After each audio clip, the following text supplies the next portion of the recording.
some of the work that we are involved with. And like RJ said, we'll have a Q&A at the end. I do want to temper expectations up front. I myself am not a technical subject matter expert. I have a general idea of cybersecurity, computer science, and some of the elements that are involved with the work that we do. But if we want to get into the low down and dirty of some of the coursework that you do and how it applies, what we can do is collect your questions and then reach out to the powers that be within MAG Aerospace and respond back to you at a time outside of this presentation. So without further ado, I'm going to go ahead and proceed to share the presentation. I will take myself off camera and we will begin.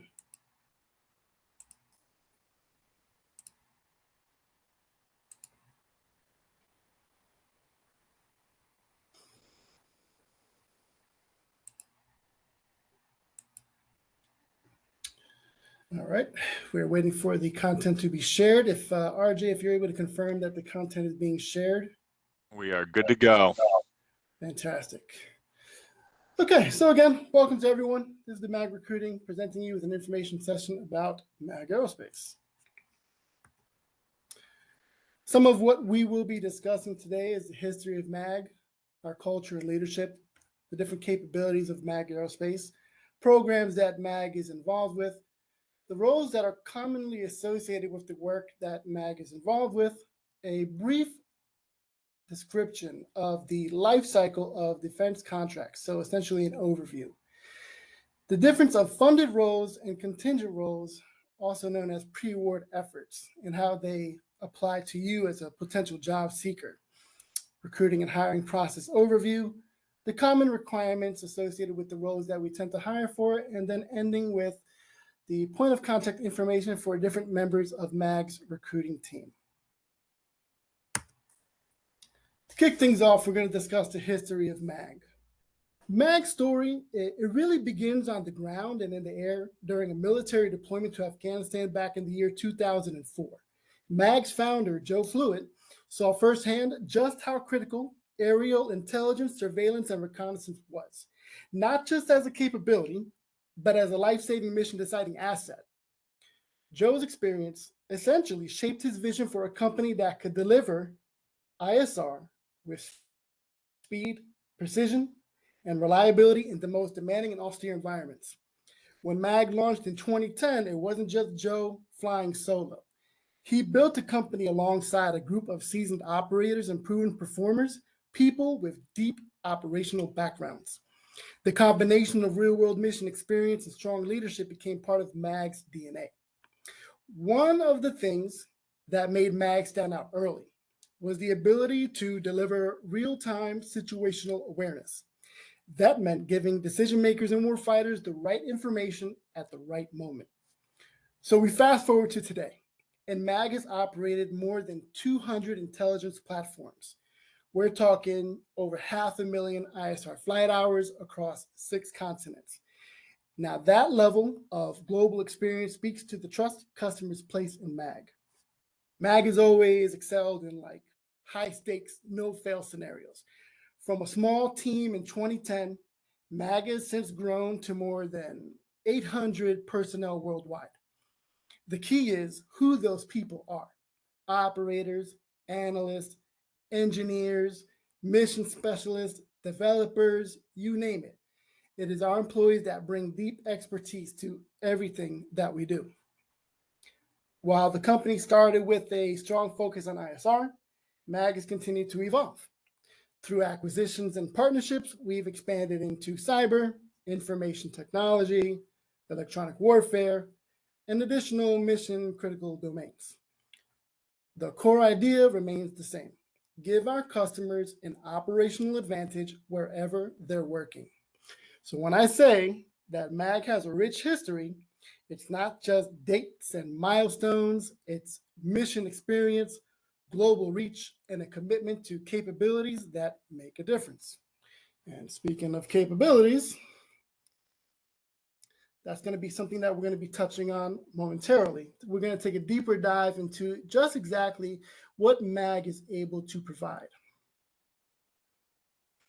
To give you an idea of the culture and leadership within MAG, MAG promotes a performance-based culture, merit-based, skill-based. This ensures that we're attracting top operators, technicians, and innovators. We like to cultivate talent within MAG Aerospace. We like to identify the high performers and promote them into leadership roles when applicable. So you can start at a low-level role, mid-level role, different stages, and you have opportunity to grow if you turn out to be a proven performer that has a real-world impact. A lot of MAG's current senior leadership rose through those operational roles due to their superior performance of duties. Speaking of the employees, just a bit of a fun fact, 3 out of every 4 employees at MAG is a veteran. This is important to note because many of the employees at MAG, before joining MAG, were on the receiving end of services provided by MAG. And so there's a very strong understanding of just how important it is to deliver the services that MAG is able to provide to different users, different customers. To conclude that, MAG has a relentless dedication to flawless execution, guided by our values. Serve, win, perform. We are here to serve, we are here to win, and we perform at our absolute best. MAG capabilities. So with technology integration, one of MAG's strengths is taking complex technologies, whether government furnished or emerging commercial systems, and integrating them into operationally useful solutions. We prototype quickly, we iterate fast, and connect those capabilities across numerous domains. For cyber, communications, and networks, MAG approaches every solution with cyber and comms built in from day one. That means resilient networks, secure data pathways, and communication architectures that hold up in contested and denied environments. So think conflict. Think some of the more dangerous parts of the world where information, hardware, software is the difference between mission success or failure. With data and analysis, MAG turns raw collection into decision advantage. We fuse, visualize, and model data to give commanders and operators clear, actionable intelligence that supports faster, more informed decisions. Moving on to multi-domain operations. This is where MAG helps synchronize effects across ground, air, maritime, space, and cyber. MAG's target is clear. Give commanders decision dominance by ensuring every domain is feeding the fight with synchronized situational awareness. So what I'd like to do now is my best attempt at painting you a bit of a picture. So join me in using imagination, if you will. A military unit is operating overseas in a hostile environment. That military unit is geographically dispersed from their command center, where all of the mission intel is being provided and fed through. A lot of those military members that are geographically dispersed will rely on different bits of hardware, mobile devices, tactical radios, you name it. What will end up happening is we have to ensure that these systems are communicating accordingly and in real time, because this is not cookie cutter work. This is not practice. It's not junior varsity. This is real time, real mission. So we have operators, maintainers, systems engineers, RF engineers, cybersecurity engineers, system administrators, program managers, you name it, all communicating with each other, ensuring that satellites in orbit are functioning correctly by transmitting data down to different aircraft, which then may transmit data down to those mobile units on the ground, which allow the commanders in the field to goes back to having that actionable intelligence, ensuring that they make wise decisions that ensure our warfighters achieve mission success. Hopefully that was able to kind of give you an understanding of how the multi-domain operations and how MAG capabilities come together. So taken all together, these capabilities allow MAG to integrate platforms, networks, and data into a coherent multi-domain operational picture. Turnkey C5ISR services. So C5ISR, that is command, control, communications, computers, cyber, intelligence, surveillance, and reconnaissance across numerous domains, which we've discussed in the previous slide. What MAG likes to do is not only are we providing hardware, we're also including software, we're including personnel, and we're including instructional sessions that provide the technique and the know-how to keep these systems up and running. And this is ensuring that everything operates both at a manned or unmanned intelligence, surveillance, and reconnaissance platform level for missions around the world. To give you a real brief idea of MAG program, so MAG is involved in a lot of work, both as a prime, which means we are the government's primary defense contractor, as well as a sub, where we are assisting other industry recognized defense contractors on a program. This is an overview of just some of what we're involved with. So not long ago, MAG was selected by the United States Army, along with our partner L3 Harris, to essentially deliver a state-of-the-art enhanced intelligence, surveillance, reconnaissance aircraft under a program called Athena-R. And what this is basically showcasing this state-of-the-art modern aircraft that's able to fly at an incredibly high altitude for long range and provide intelligence at the snap of a finger to troops on the ground. We've also been awarded a task order supporting the Army's project manager, or what we call the Electronic Warfare and Cyber Program, as well as Systems Engineering Technical Assistance Program. MAG has been awarded this consecutively 3 times, and so our work continues, and we are very proud of our accomplishments, ensuring that the United States Army has the actionable intelligence that they need to proceed with their mission. We've also been selected as a prime contractor for the Naval Air Warfare Center Aircraft Division Sensitive Compartmented Information. A long title, which is why if you've ever been in the military, or even if you've been outside the military, you'll notice the military loves acronyms. So instead of having to say 50 words, we just call it NAWCAD.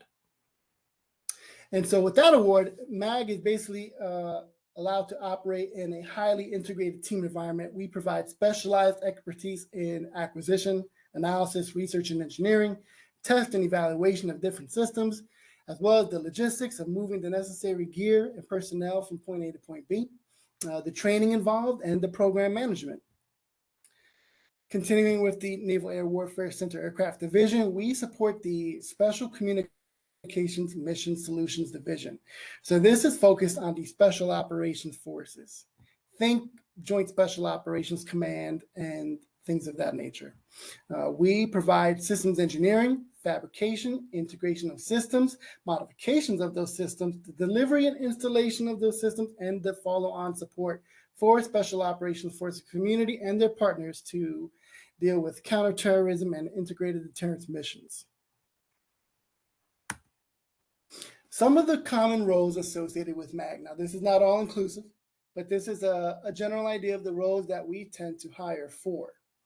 We hire for systems administrators, software engineers, developers, cybersecurity engineers, analysts, cloud engineers, test and evaluation engineers, systems, network, software automation, quality assurance, information system security officers, airborne sensor operators, acquisitions analysts, field service representatives, SharePoint developer, and mission planner, just to name a few.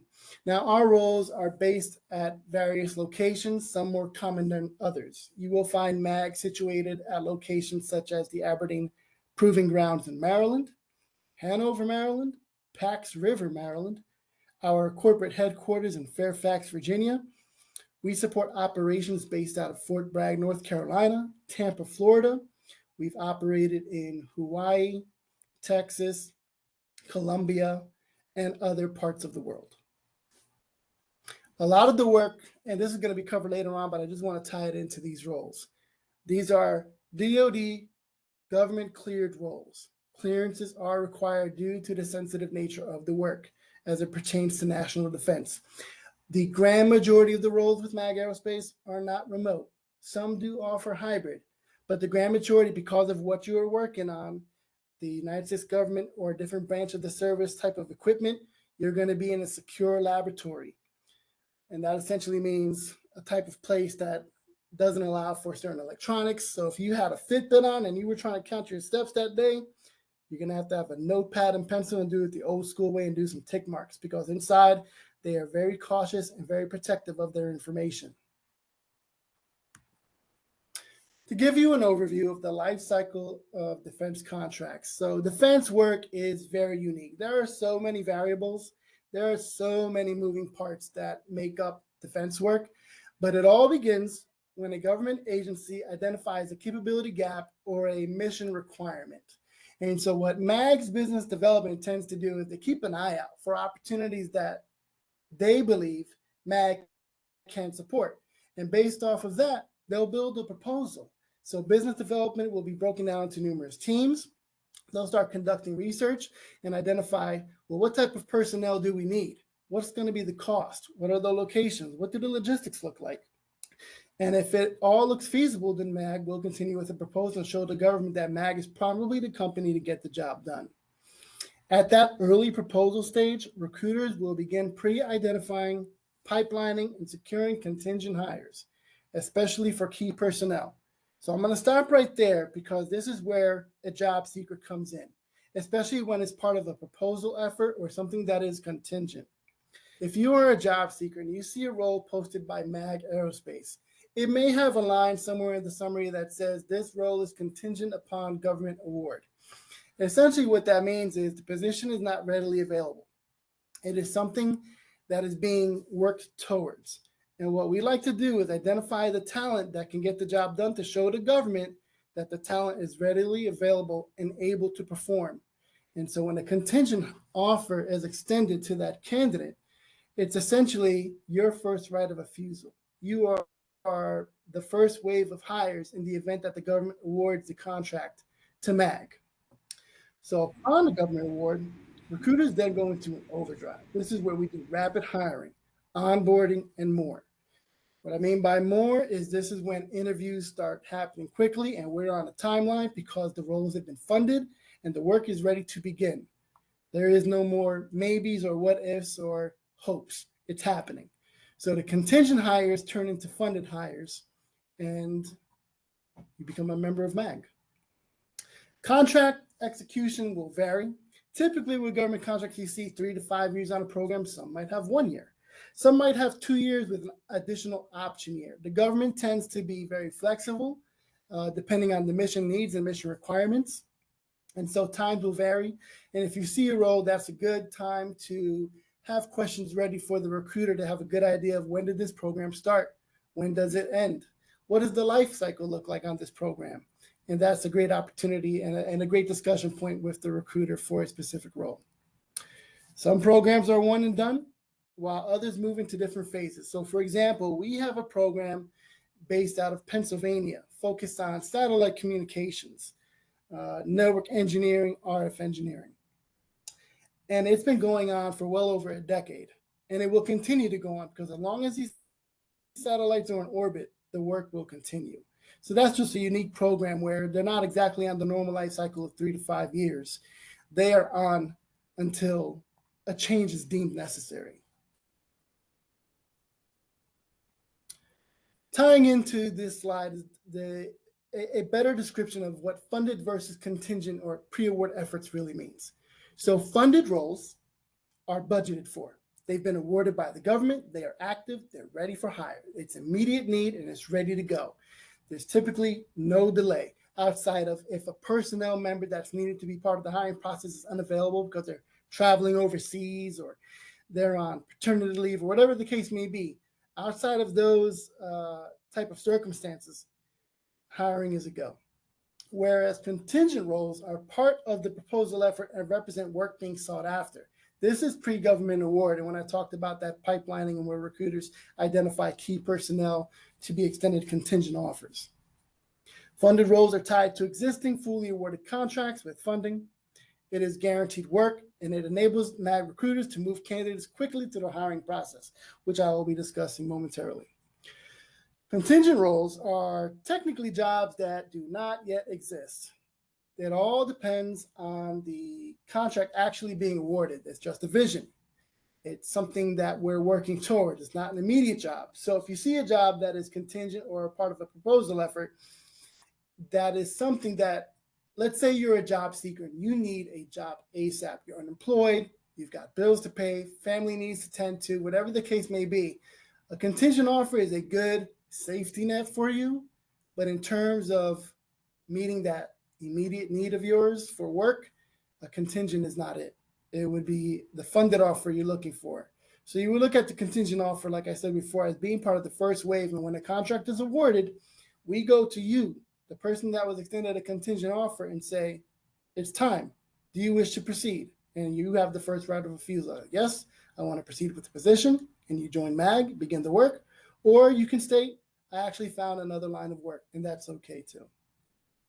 So MAG extends contingent offers to show the government that the talent is ready and able to support the program if awarded.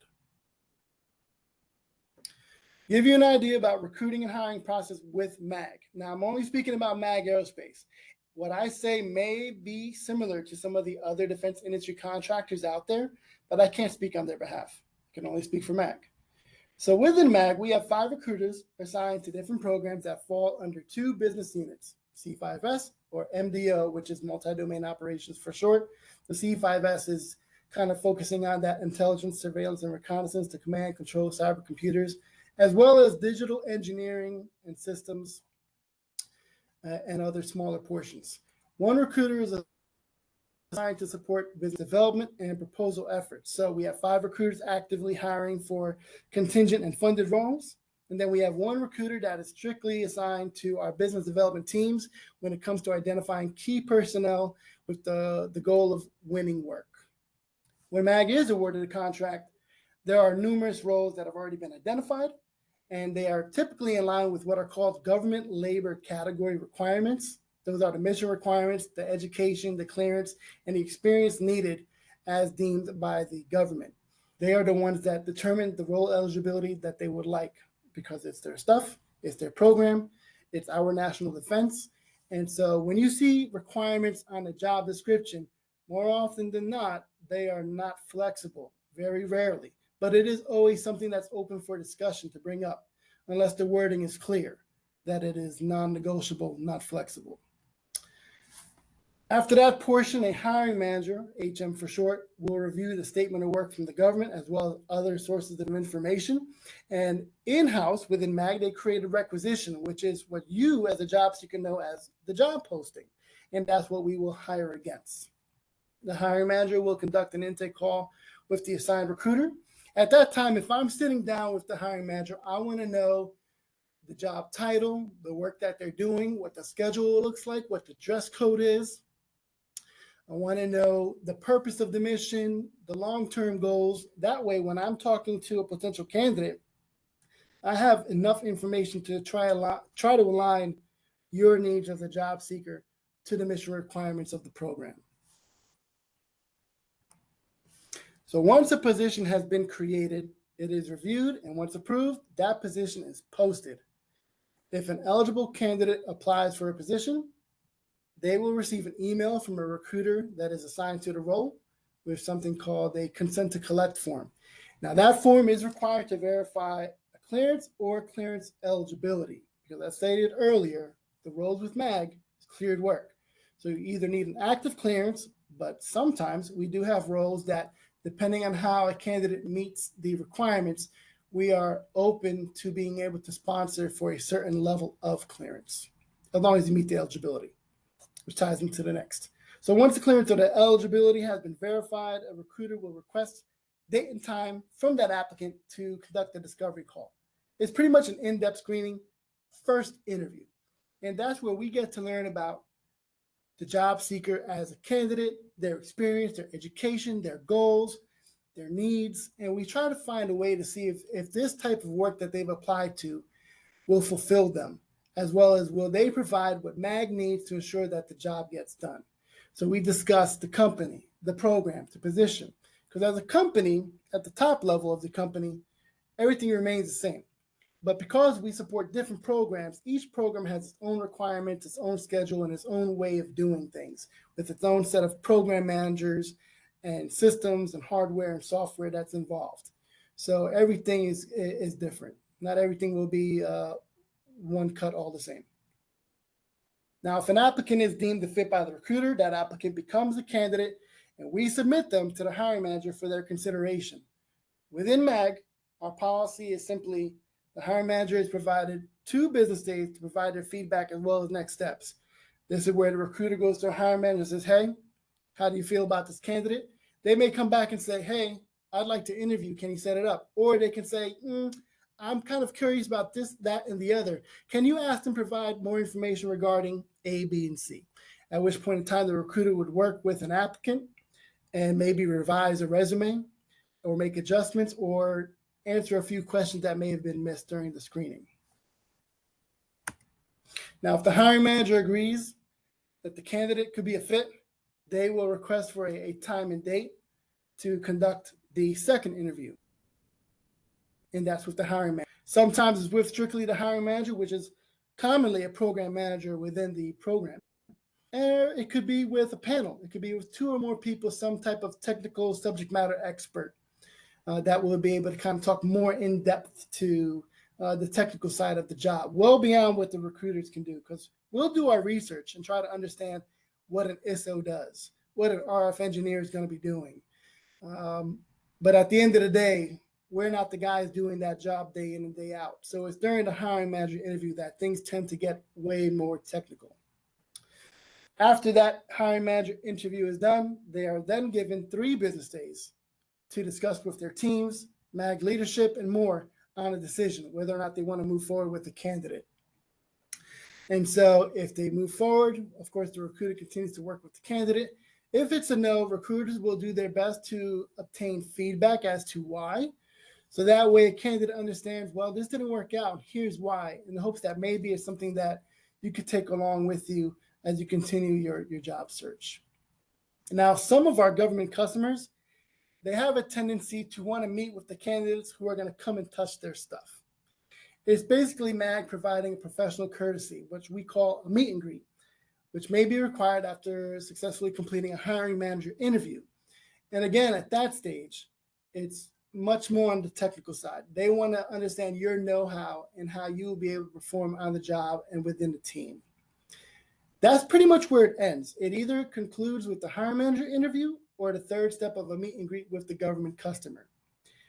After one of those 2 points, that's when the decision is made on to hire or to pass. Timelines vary on the steps involved. Some of the processes can take 2 weeks.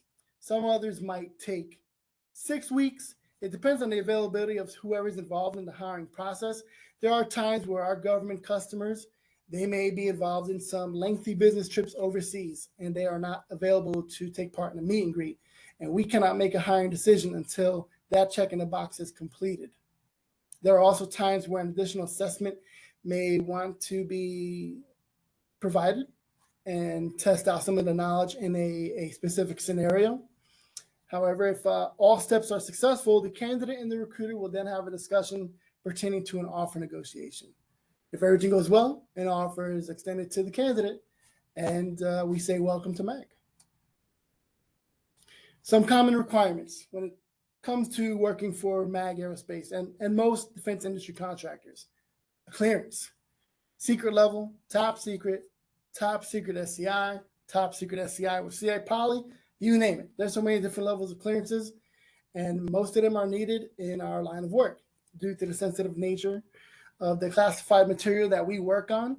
I would say about 90% of our positions require an active DoD clearance. Now, as I stated before, there are rare cases where both MAG and the government customer are open to sponsoring an eligible candidate for the necessary clearance if they meet the technical experience and education requirements. So to give you a real world example of what that looks like for those that don't have an active government clearance, there are some regions in the country that are clearance rich. So DC, Maryland, Virginia, there are a load of talent that have active clearances. Then you have more remote locations like Tobyhanna, Pennsylvania, outside of the Poconos and a shot away from Philadelphia. That general area probably does not have as much talent with active clearances, and the government customer understands that. But because the work can't stop, they are more willing to sponsor and go through the clearance process than, let's say, jobs in the National Capital Region area. Now, this is important as a job seeker and kind of, I guess, a personal opinion. If you're looking for a way to get your foot through the door in the world of defense contracting and DoD work, and you have an opportunity to take on a role that is willing to sponsor you for a clearance, even if it's asking you to relocate or maybe it's just short of your salary expectation, you have to think about the long-term benefits of working through that role. Not only are you adding real-world DoD program experience onto your resume, but you're getting a government clearance, which if you're at a secret level, that's 10 years. If you're at a top secret, that's 5 years.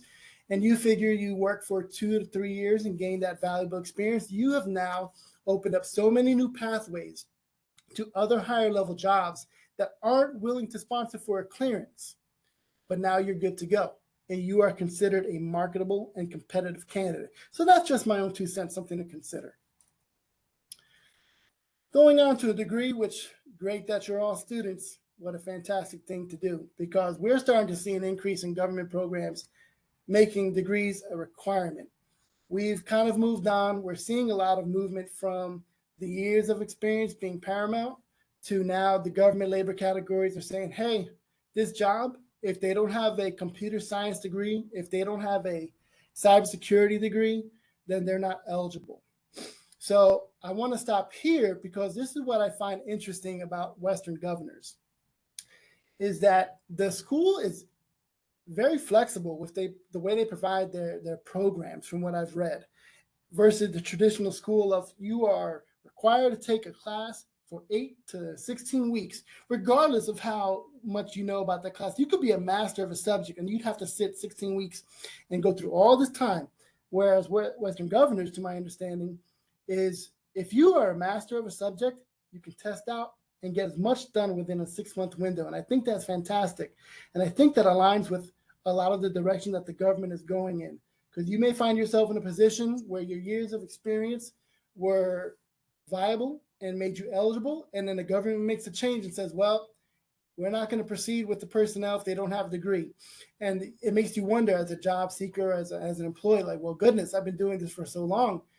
Do I have the time to get a degree and still maintain my job? And I think a school like Western Governors is allowing you to do that. So kudos to you for being part of this experience. Speaking of experience, years of experience. More often than not, MAG hires experienced professionals. We're talking about mid-level, 5 years. Some roles are at 3 years.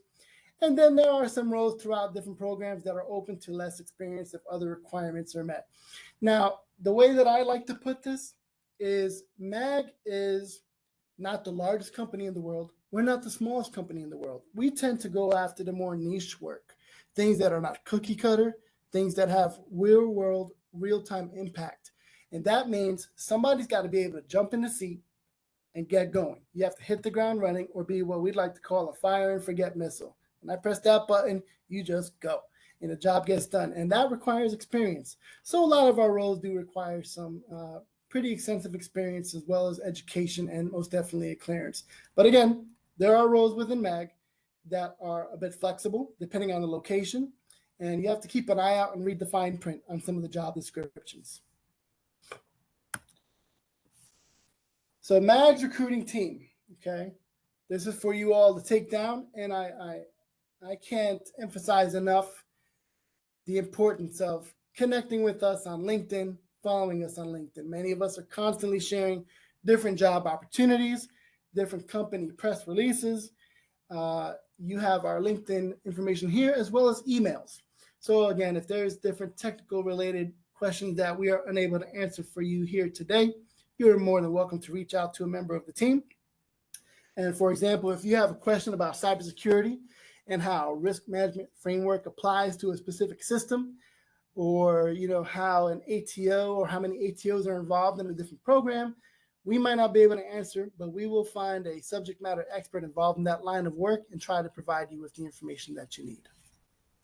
That being said, that concludes what I had ready for you today. So we can go ahead and proceed to a short Q&A and go from there. So for those that do have questions, feel free to post those into the chat. Oscar, that was fantastic. Ton of information there. So a lot to unpack for people. So just a reminder to everyone, session's being recorded. So if you want to go back and reference anything Oscar went through, you will be able to do that. But if you do have questions, feel free to post those into the chat. So first question that has come in, are there internship opportunities available with MAG, and what do the clearance requirements look like for those? So the simple answer is yes, there have been opportunities with MAG via internship programs. And of course, they typically take place during the summertime, which makes the most sense for students. Dave, if I could have you jump in, because I know specifically one of our programs in Maryland, as well as some areas of New Jersey, we've brought on some interns that have been very successful, and some have been able to go through a clearance process, while others have been able to do portions of the work that don't require a clearance. Dave? Yeah, so generally speaking, with our interns, they're not required to have a clearance. There's different internship programs, like there's Hiring Our Heroes. Those are military folks that usually have clearances. There's schools that we have like a how do you like a work share program with, but they're paying for those students to come work with us on specific like programs. So these are usually unique to the areas. Like we have the Aberdeen, yeah, it's Aberdeen Proving Grounds. There's some college programs, internship programs over there, and Pax River, Maryland, which is very heavy Navy, also has some schools there with some internship programs. So not all internships require clearances, but definitely stuff that has Hiring Our Heroes or SkillBridge. We don't mess with Hiring Our Heroes as much anymore, but we do SkillBridge quite a bit. So to answer that question, there are some internship opportunities, but it's not a set amount every year. Usually we find out from the program manager the customer's willingness to use interns and in what capacity. So it varies from year to year. Does that answer your question, I hope?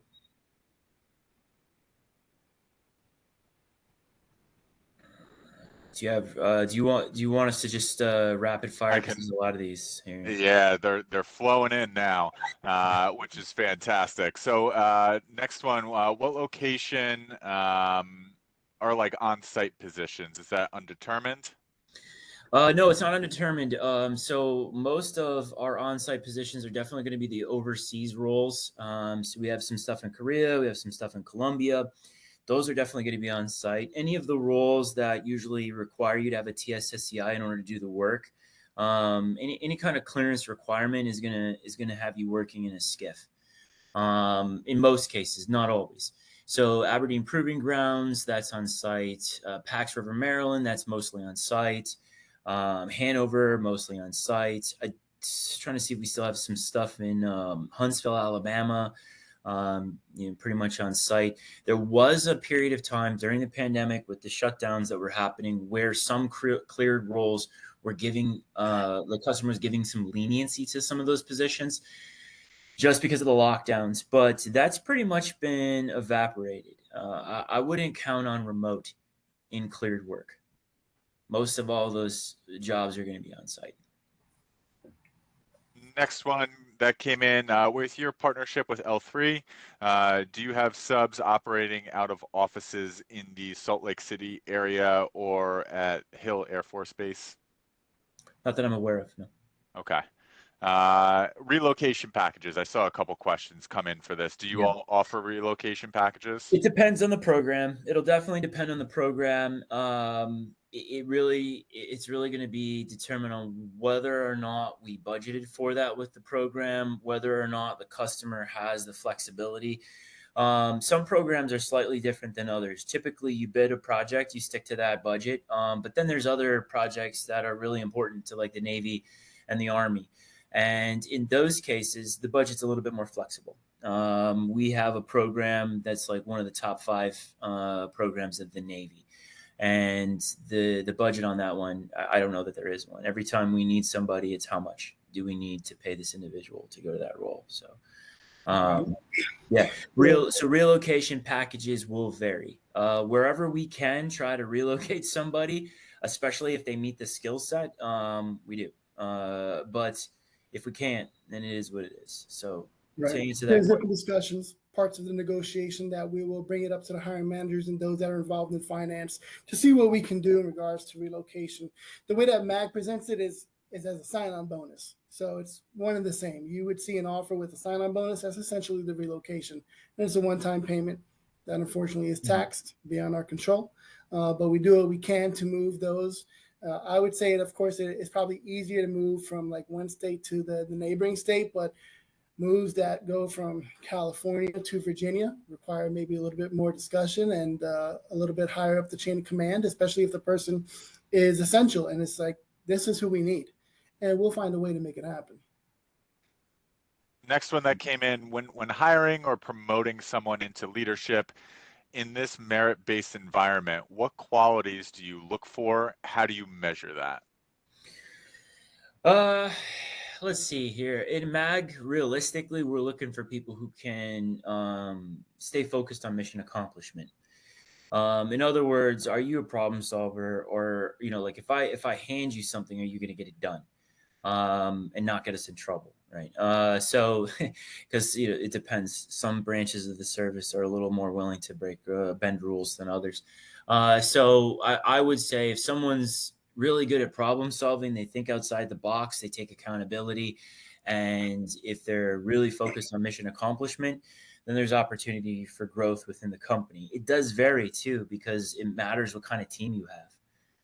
So to say that there's a set way to grow within a company or with any company, really, it's going to matter, right? Like who's on your team. You might be really strong in some areas, but they might not need that at the time.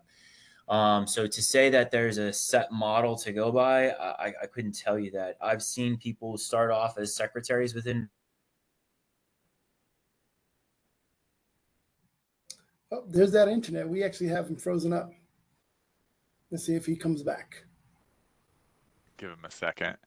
I will pose the next question then, Oscar, just because I know there's quite a bit now. With foreign office listings such as Colombia, if an individual has extended family there, is there any advantage to that, or that's just training locals there? You more so sending your most experienced professionals. Right. There is no advantage to that. We do see a lot of people tend to apply because they have some type of connection to that region of the world. However, that was Dave trying to come to my office there. Give me. And as they're doing this, quick reminder: the session is being recorded, so that will be sent out. And Oscar, you're muted for some reason.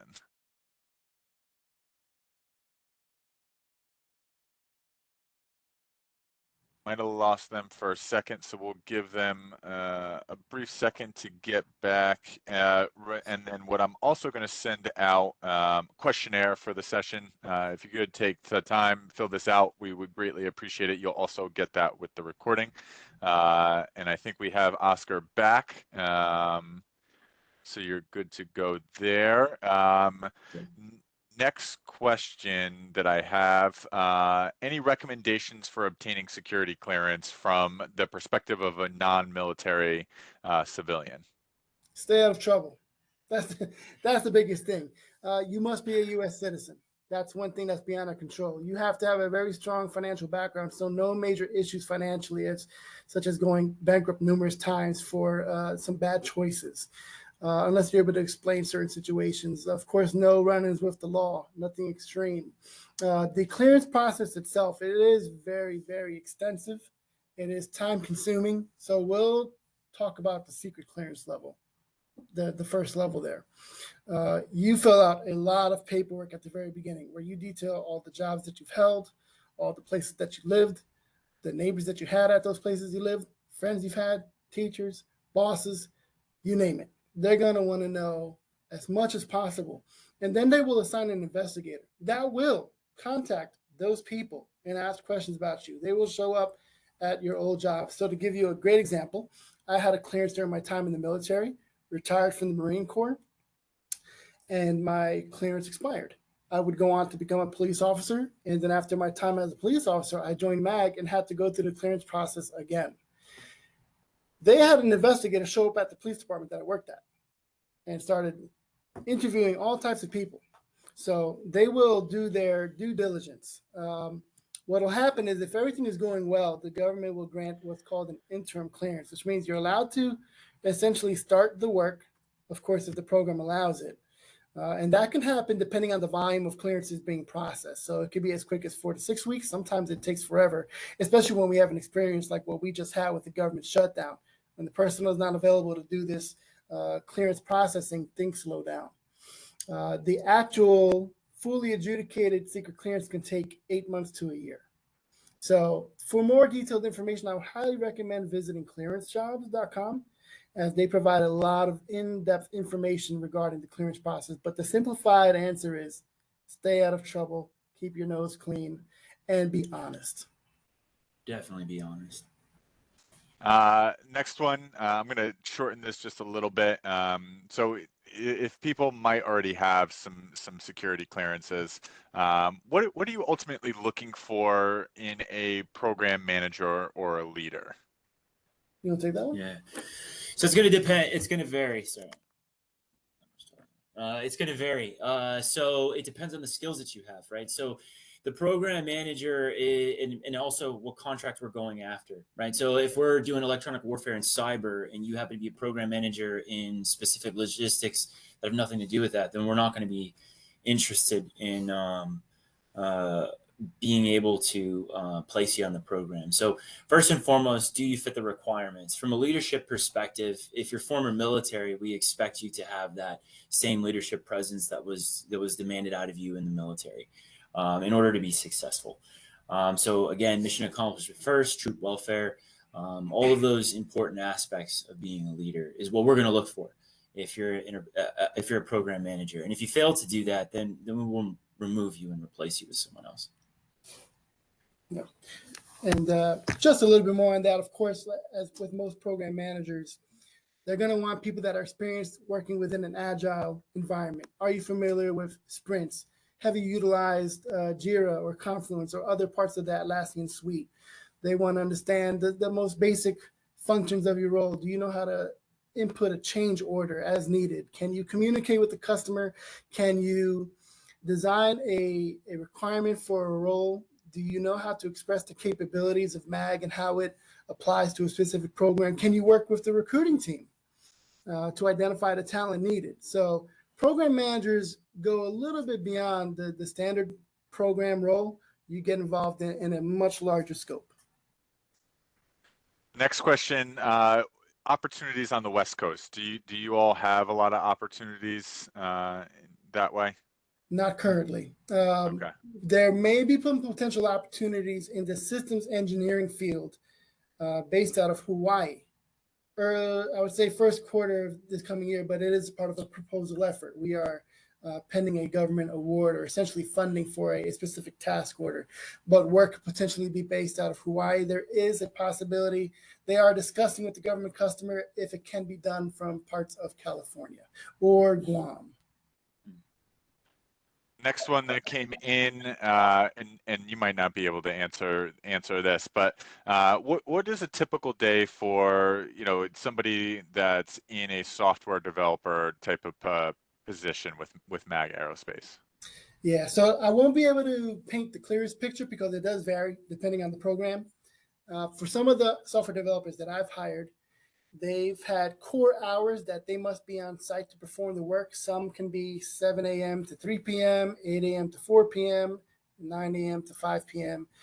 Some are expected to be, it's casual. They want you to be comfortable because you're going to be either working as an individual or within a software development team on different parts of coding, both front end and back end. And of course, everything goes at a weekly type of interval.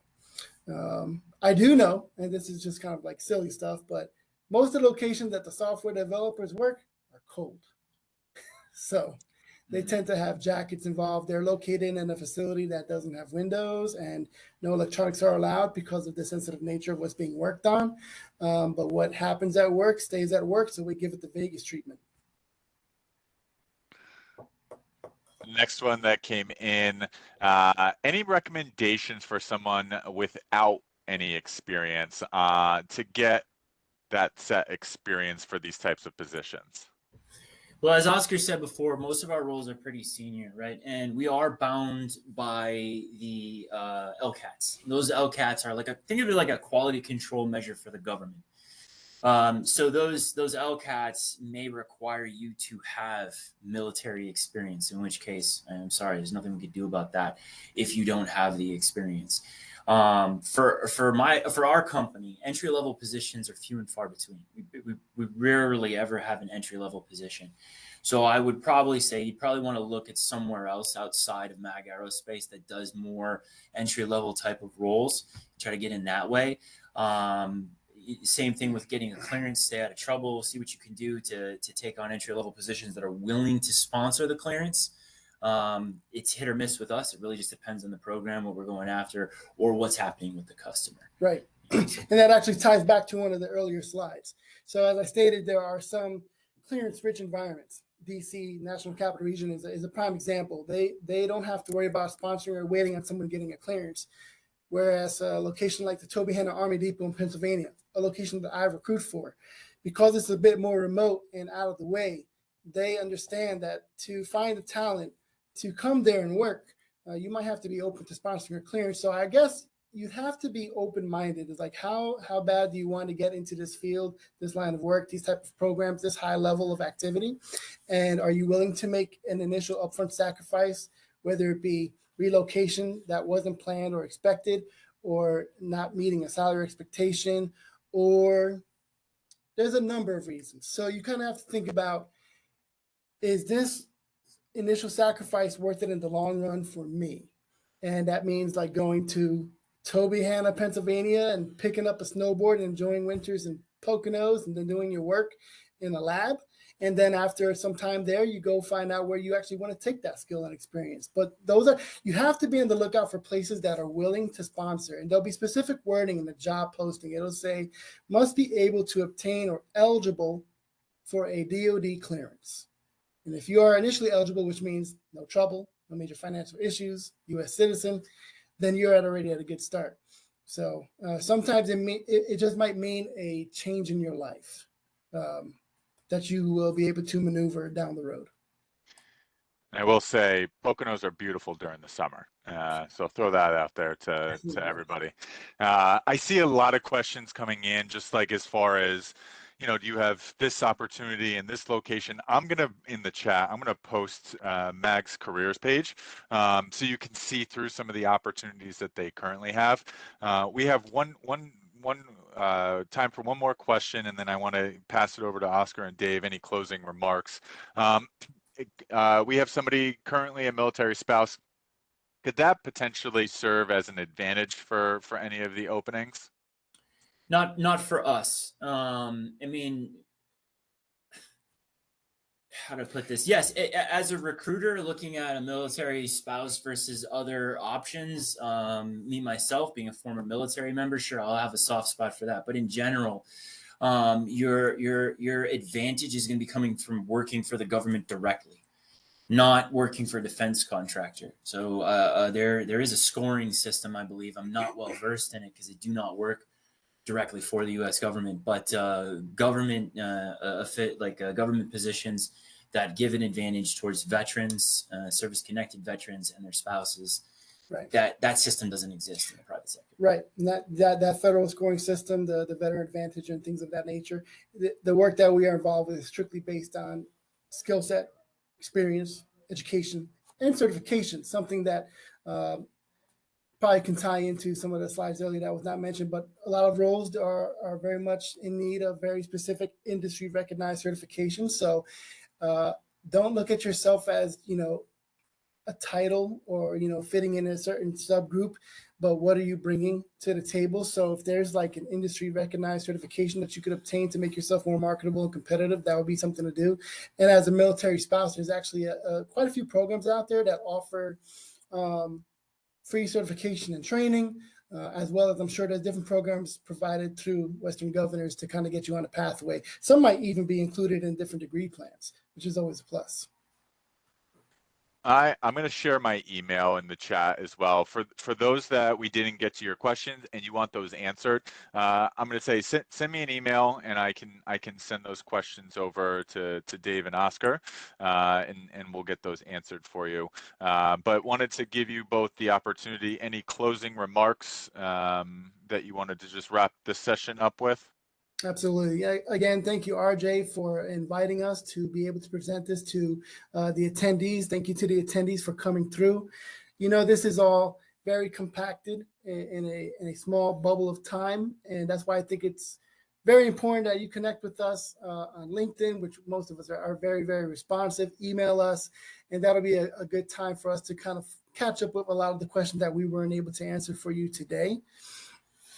So, I understand that they're going to be sending out this presentation, and there's a slide that has all of our contact information. So, again, reach out on LinkedIn, follow us, keep up with the news, and the questions that weren't able to be answered today, we'll try to get to them as soon as possible.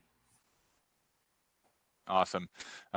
Dave, Oscar, I really appreciate you all doing this. Like I said from the get-go, thought MAG Aerospace, the opportunities that you all have align with what a good chunk of our students and alumni are actively looking for. So certainly want to keep this momentum going. So hopefully from here, people are able to identify a few positions that they're interested in. Go ahead, apply for those, get connected, and then we kind of go from here. But thank you both for your time to present. We certainly appreciate it. Just a reminder to everybody, session's being recorded, so we'll send that recording out tomorrow with that questionnaire that I also shared. But yeah, just wanted to thank you both for taking the time presenting to us here at WGU. We certainly appreciate it. Thank you. Thanks for having us. Appreciate it. All right, everyone. Have a great rest of the day. Take care. You too.